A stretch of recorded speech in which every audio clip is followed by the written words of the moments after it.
Good morning, good evening, good afternoon, whatever time of the day it is that you're listening to this. My name is Yvette Wanzu, and welcome back to the Walking with Wanzu podcast. How are you? How have you been? Has life been kind to you? It's been treating you good? Tough times? I'm sending you love and hugs nonetheless. Welcome back to the podcast. Enjoy listening.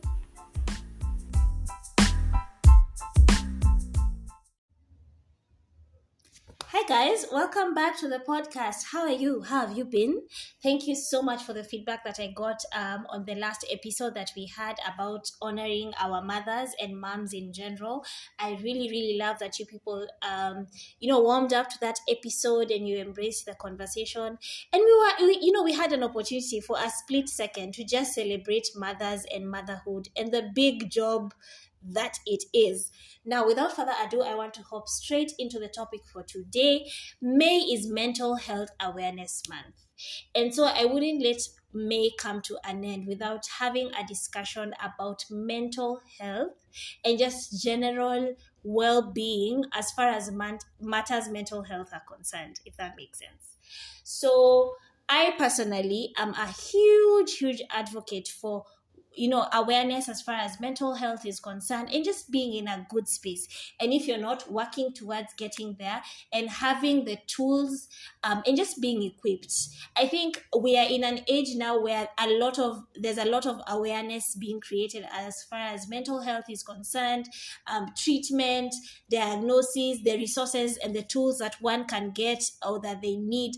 We have illnesses that for the longest time people shied away from or people were shunned because of, that we are now embracing, trying to learn more about and see how we can help and support people. I remember there are times when if you're depressed or if you're going through it, you'll always be labeled as a mad person or a crazy person. But we're taking away that stereotype and we're trying to educate ourselves and know about mental health as a whole, but also the diseases that come with it. There's schizophrenia, there's postpartum depression, there's PTSD, there's so much that surrounds mental health and the illnesses that come with it. And so we are living in an age where life is so fast-paced. And first of all, what is the economy doing to us? The price of sugar went from like 220 shillings for 2 kilos, and that is what we are currently paying for 1 kilo of sugar. Even the price of salt has gone up. I don't think I can stress that enough. So we're definitely living in an age where we are all struggling and grappling to just try and make ends meet and do the best that we can with what we have. And so I see how as you go through your day-to-day life, you're constantly getting triggers that can really throw you off, right? So it's very important to be just, first of all, self-aware. Try and take a bit of stock taking yourself and see, where am I when I look around me, and even more importantly, when I look deep inside me, what headspace am I in? Am I sad? Am I happy?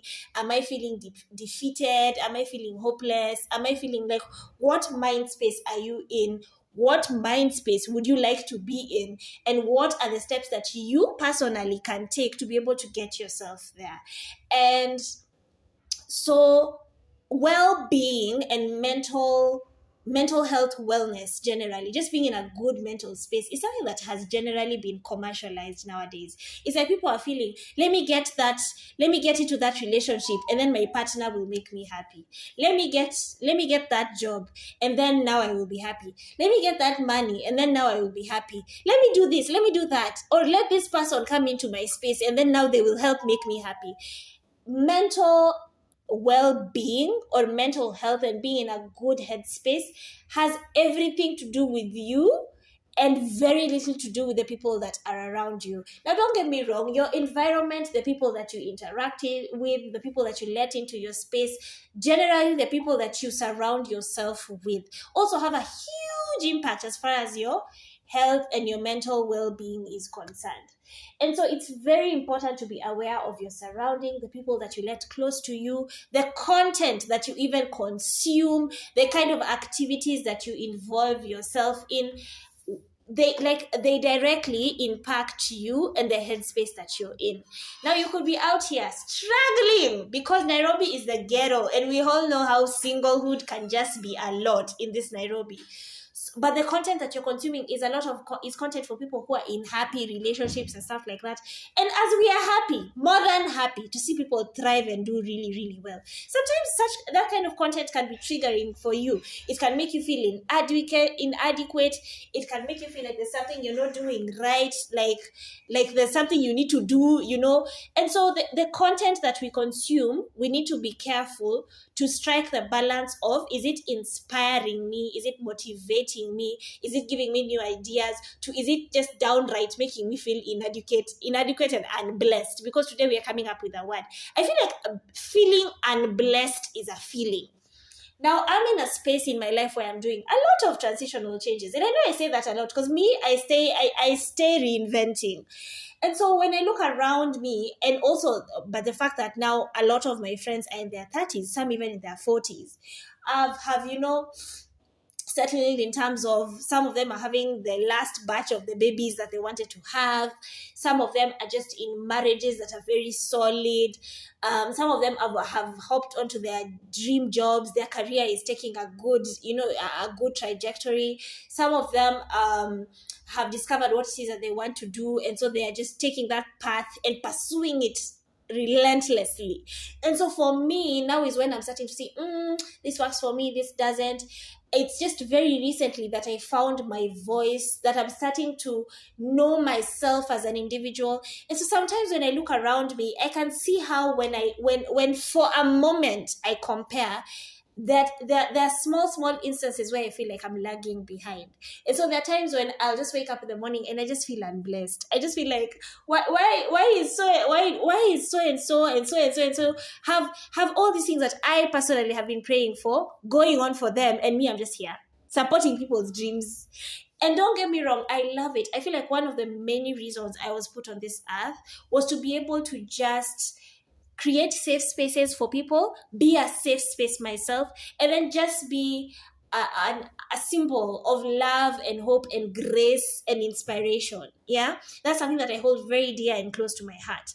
I think growing up, even as I get into my mental health story and how far I've come, I always had a need and a craving for a safe space, somewhere where I could be embraced literally and also metaphorically, but and then also where I could be heard, and not just be hit with solutions, but to be heard and to be understood and to be felt and to be empathized with. That's a space that I generally craved. And so sometimes some of the things that we do as adults is to be able to soothe our inner child. And I think that that's something that I do a lot. So I'm very conscious on healing my inner child, but also being that for other people. Because I feel like a lot of us walk around these streets looking good, looking cute, minding our business and doing what we need to do. But most of us are concealing a lot of hurt and a lot of pain, and we don't feel heard and we don't feel seen. And so if I can do that for someone, trust me, I will do it. So maybe a bit of insight into my mental health journey. I didn't struggle with my mental health when I was younger growing up. I was very happy-go-lucky, very expressive, very assertive. I was sure about what works for me and what doesn't. But as I got older and experienced life in different ways, and also met different people and was in different circles, there are people who really appreciated my personality. So they fueled it, they encouraged it, they exposed me to opportunities where people with a personality like mine would shine. And then there are also the people who I met who are very rattled by the fact that I am, I'm just me, I'm expressive, right? So in a lot of ways, into my mid-teens and late teens, I was always told to dumb it down, to calm down in so many ways. Yeah, it's like can you make yourself a bit small because you're really all over the place? In many words, in words like, oh, you talk too much, or you say too much, or you do this too much, or you do this too much. And over time, I think those things got to me. So I noticed that slowly, then my demeanor started to change. But the reason why sometimes I was also very quiet is I have also seen the need to learn how to declutter my mind. And so there are instances when I crave silence, I crave stillness. And during those moments, you'll find me being more quiet, more reserved. I've also started learning, and also quite intentionally, to enjoy my own space and my own company, and do it, and just carve out time to be able to enjoy being by myself. However, I could see that from the comments that I used to get of people telling me that you're too much in so many words started getting to me, and my self-esteem took a huge dip. Yeah, and it took a toll on my self-esteem, on how I related with myself. Just I generally just could see, and people who knew me when I was younger could see a shift in how I am and how I move and how I portray myself, and possibly even how I view myself. And so over the last couple of years, I've been on a journey to just to go back to self, to find out, so who is Wanzu really? What makes me tick? What makes me happy? If I could take you to a time where in my life I really had my first encounter with a struggle with my mental health, was when I got expectant. So when I got expectant, I had my pregnancy wasn't very problematic. Of course, I did have issues with low blood pressure here and there, but other than that, I had a pretty smooth pregnancy and delivery as well. However, I could remember during my pregnancy, I was glowing, y'all. Like that pregnancy was if that's how pregnancy looks, I could possibly be tempted to just have another baby. So I was looking very pretty. But I just remember deep down inside feeling very, very scared. And then because I was really young, I was 22, so people would always tell me things like, oh my God, this baby is having a baby and stuff like that. And so comments like those really used to get to me, right? And so I went deep within and went into defensive mode. Another um another thing that I remember feeling was a deep, deep sense of loneliness. I don't know where it was coming from, but I just remember feeling so lonely and so alone. Those feelings were emotions that I really struggled with. But I also went on autopilot after delivery. So I was like, if I have feelings to process, I won't do that now. I need to provide, I need to adjust in terms of being a parent. Now I had a live-in nanny, so I was also an employer. I was still an employee. And so there was a lot around me and in my life that I needed to adjust to and take care of at the time. And it was just me. So I shut down for a moment, for close to like a year and a half. And I was just on autopilot. And I remember people who were very close to me, or people who would see me on a regular, would tell me things like, man, you've really lost weight. Are you okay? Are you taking care of yourself? I remember people used to tell me so many times, you're such a good mom. You're doing such a good job. But please remember to take care of yourself. Please remember to take care of yourself. And all I kept thinking was, I need to do what I need to do. I don't have time to pause and just start taking care of Wanzu. I need to do what I need to do. And that went on for a while. And so there was this night, this morning, that I was coming from the graveyard shift. The graveyard shift, for those of you who don't know, it's like working the late night shift. Usually where I was working, it started from 11 p.m. and went all the way to 7 a.m. And that's a very tricky time of the night to work, because that's when sleep slaps harder than it usually does. And it's so quiet, and everyone is just trying to sleep, and the universe is silent. And that's one of my most favorite times of the night, to just be awake, but not when I'm working. So, because of lack of sleep, it had taken a toll on my health. I wasn't the healthiest. I wasn't the happiest. I was always tired, never well rested. And plus, I had a baby who wanted my attention. So, on this particular day, my daughter was extremely fussy. And because I was so tired, I wasn't able to read through, is she fussy because she wants my attention? Is she fussy because she's reading into my energy as well, and she can see that I'm disturbed and I'm not okay? And so I really struggled, and I remember snapping, and I went off. And thankfully I didn't hit her or anything like that, but I remember telling the nanny, I'm going to leave, I feel so overwhelmed, I don't know what to do anymore, and I left. And so I went and sat at the rooftop for a while, and then when I came back, I thought to myself, you know what, I need to talk to someone. And so I reached out to a friend of mine who I really like their church. I think they do an amazing job at their church. So I reached out to her and I said, hey, do you have a contact of someone that I can reach out to? Because I feel like I need counseling. And that's the first time in my life that I ever went for counseling and therapy. And so I did that for a period of 2 months. I remember I would go every Tuesday and we would work around my work schedule and my routine. And I just got it, like things just got better. I remember exploring things about my childhood, experiences that I had, relationships that I was struggling with, and friendships.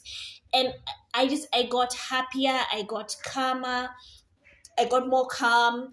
I was equipped with tools to be able to identify what my triggers are, to see some of the things that I can do better, try and find solutions to some of the problems that I had in a state where I feel like I'm more level-headed. And that really helped me. And then um, in 2020, I quit my job because now I had reached a point where I really didn't like my workplace. I was feeling like I was constantly harassed and underpaid and overworked. And then I was just in a space where, and then COVID had hit, of course, so we were working from home. And I was just in a very transitional phase. And so one night, I just put in my letter and I resigned. And then I started a business. And during the time when I resigned, I resigned from my job. I ended a relationship that I was in that was good, but also was very detrimental to my health. And that's someone that I had been on.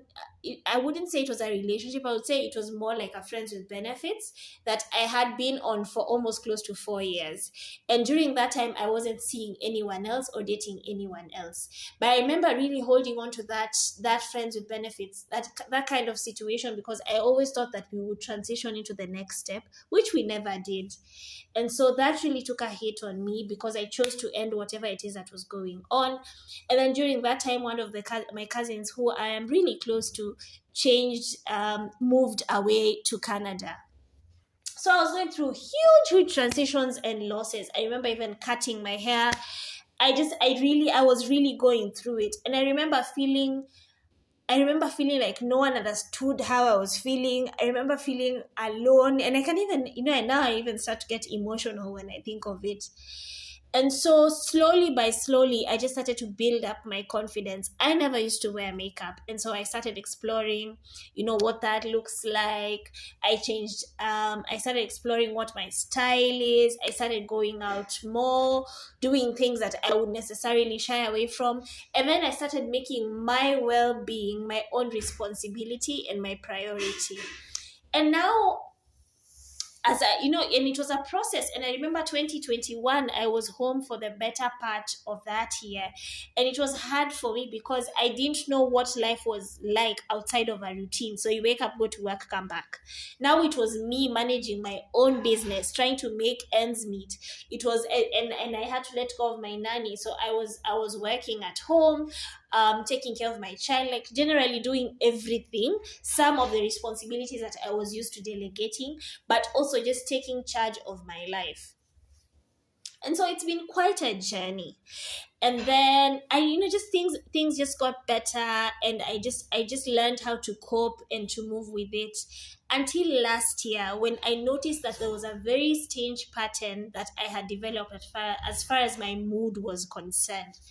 And so I used to notice that when I was almost getting my period, I always used to get into fights to the people that I am close to, whether it's my colleagues that I work directly with, or if it's someone that I'm seeing, if it's my current partner. And my current partner at the time used to really struggle with trying to read through my mood swings and my demeanor. And so I caught on to a pattern and started to research on it. And when I researched on it, I stumbled upon PMDD, which is premenstrual dysphoric disorder. And I got deeper into it, started to see the symptoms, started to identify a pattern. And PMDD is a severe form of PMS. It could be so severe that sometimes someone who has PMDD develops just before their period, they get very deep pangs of sadness and depression, and sometimes they even feel suicidal. And I remember being in instances, and it happens to me even still now, where I just feel, I wake up in the morning, I'm like, is it even worth it? Why am I here? What is life for? And when I talk to my friends, or when I'm trying to confide in someone, I would always throw around the words of, do I even need to be here? I'm just holding on to life because of my daughter, and my daughter has always and always will be my lifeline. And so ask myself, okay, so if this is quite possibly what it is that I'm struggling with, then how can I equip myself? And I just started making small steps towards making sure my mental health is in a good space. I wake up in the morning, I do a bit of workout, a bit of stretches, I buy myself things that I love to eat. I love ice cream and I love flowers. And so I created a habit of buying myself flowers and bringing them to the house, taking myself on dates, doing small special things for myself, and also extending myself a lot of grace. Currently, I'm learning to be kinder to myself, to grant myself being. And one very vital lesson that I have learned is that my happiness is my responsibility. It doesn't come from my relationship. It doesn't come from my child. It doesn't come from my parents. It doesn't come from my job. It doesn't come from the things that I have. I need to find ways to make sure that I am edifying my spirit and my mind. Because when that functions at optimum, then I'm able to spread myself into all these other roles that I assume in life naturally. But I'm also very aware that it's not a constant line, right? Because life keeps happening. So there are good moments, there are bad moments, there are sad moments, there are happy moments, but I push through it and I keep trying to find ways and equip myself with tools just to be able to make sure that I'm okay and I'm in a good headspace. And so if you're listening to this and you're not sure what headspace you're in, or you've been struggling with your mental health for a while, I want you to take this as your cue to be in charge, to take charge and try and be in charge of your mental health and be in a good space. Because when you're in a good space, if you're a babe, you're a better wife, you're a better girlfriend, you're a better sister, you're a better worker, you're generally just going to kill it. And if you're a man, and I know that in society, we really tend to not give men the attention that they deserve as far as their mental health is concerned. And where men are concerned, indulge me for a moment. Generally, how we view men is they're the providers, they're the protectors, they're the hunters as far as trying to pursue us and be able to, to secure a babe. And so I just feel like society puts all these many heavy roles on men. And generally, when you look at how they move and how they act, it's like we don't grant them the opportunity to be vulnerable, or sometimes to even just take a step back. And so as a man, it is very important that you're aware of what mental headspace you're in and to ask for help. And then it's up to us who are interacting with them, because they're our brothers, they're our employers, they're our best friends, to create an atmosphere where men feel safe and they feel heard and they can be able to express themselves. I think that's something that's very important. So as we go on to the end of the month of May, let's keep this conversation going. But more so, please, if you're in a space where sometimes people do things and they act in a certain way and you don't understand, the best thing you could do is to learn to extend grace. As you do that, please first learn to extend grace to yourself, because we cannot give what we do not have. So extend grace to yourself, extend grace to your family, because charity begins at home. Yes, it does. And then extend grace all around you, because everyone has a story and everyone is fighting a secret battle or even a known battle that perhaps if you are given, you would not be able to withstand the magnitude that it has and the effects that it has on them. let's not shy away from seeking counsel. Let's not shy away from going to therapy. Let's not shy away from addressing whatever pain or traumas that we have, and just trying to generally be better and do better in life. I think it's very important to embrace past mistakes. It's very important to embrace our past traumas and try and deal with them, and then carve out a way for us to be able to just live our lives at optimum. Life is such a gift, and I would hate to think that we want to go through it feeling, feeling defeated and feeling sad and feeling traumatized. And if no one has told you today, I'm going to tell you that you're doing an amazing job. And just the fact that you choose to wake up every morning, get out of bed, and just do what you need to do, I see you and I appreciate you. And if you know anyone around you who's struggling with their mental health, extend grace, give free hugs, and just try and be as gracious, as loving and understanding, and and not judgmental towards them. I see you, I love you, and I'm sending you all the love and warm hugs and good vibes, and I will see you on the next one. Bye bye. Hi guys, I wanted to share with you some of the resources that I have that you can use at your disposal to be able to get you into the best mind space that you would like. This is a service that I have personally used, and that is the Kenya Red Cross toll-free line. The number is 1199. That's 1199. It's 24 hours, and you can be able to find a free you can be able to find a licensed practitioner, and it's free counseling, and it's 24 hours. So it doesn't matter whatever time of the day it is that you want to talk, you want to be, you just want to confide in someone, you're going through it and you don't know what the next step is, but you're open to talking to someone. You literally just need to pick up your phone or borrow a phone around you, and you'll get the help that you need. I hope this resource is helpful to you. It has been incredibly helpful in my journey. Every time I feel overwhelmed, and it was actually not too long ago, I tried to call this number, and I was able to talk to a licensed practitioner who was just able to walk me into a more calmer and more reasonable space. So I hope this is helpful, and I will see you on the next one. I'm sending you love and hugs. Bye-bye.